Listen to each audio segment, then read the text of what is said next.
Nous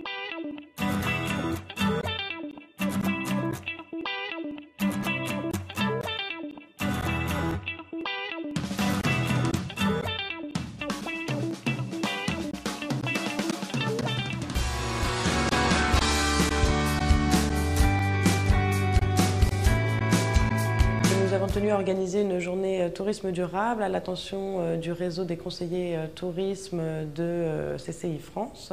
L'idée est de pouvoir échanger sur les bonnes pratiques existantes au sein du réseau et de pouvoir aussi faire remonter les difficultés, les attentes que les conseillers peuvent rencontrer sur le terrain, sur différentes thématiques qui constituent le tourisme durable. Ce matin, en fait, on a fait un tour d'horizon du tourisme durable, donc qui nous a permis en fait de situer le contexte, et dans un second temps, on a abordé les différents outils développés dans le réseau des chambres et les différents outils existants.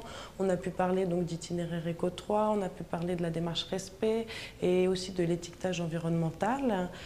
Cet après-midi, on est plutôt axé sur le côté, les aspects sociétals comme l'accessibilité et notamment aussi la communication envers la clientèle, mais aussi les salariés, le plan de communication, donc des aspects en fait peut-être un peu plus sur l'efficacité économique de l'entreprise, comment rentabiliser son investissement dans le tourisme durable. Il y a plusieurs outils qui existent, on peut le voir notamment au niveau des labels. Les labels se multiplient avec des petites différences. On a aussi des labels territoriaux, notamment sur les thèmes qualitatifs. On va avoir qualité Normandie, qualité Bretagne. Donc c'est vrai que le client final perd en lisibilité. Aujourd'hui, l'idée, c'est de pouvoir mutualiser ces outils. Donc c'est pour ça que nous, au sein du réseau consulaire, on essaye d'échanger sur les outils existants afin que d'autres chambres ne se mettent pas à développer des choses qui existent déjà.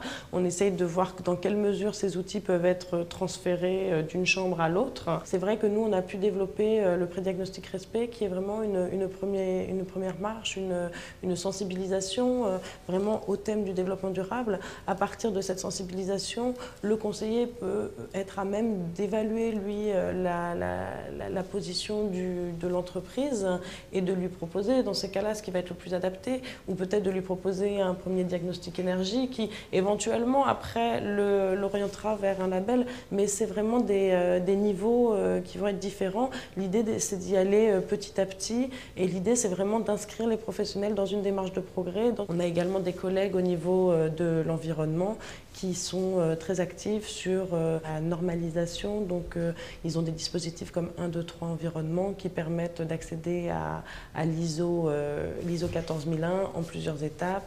Ils ont le dispositif Envol qui correspond à la première étape de la norme 14001. Et c'est vrai qu'on a une palette d'outils et qui s'adapte en fonction de la réalité du terrain.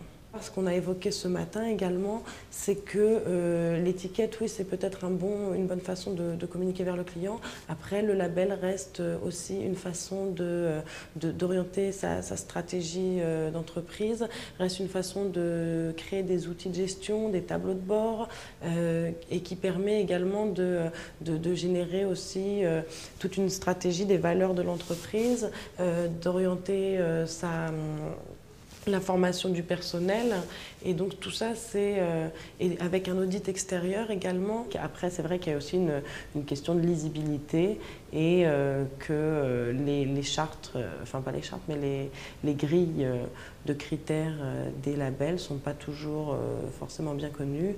Après on voit que l'écolabel, du fait qu'il soit transversal et qu'il ne soit pas seulement applicable au tourisme, est une réussite, je pense.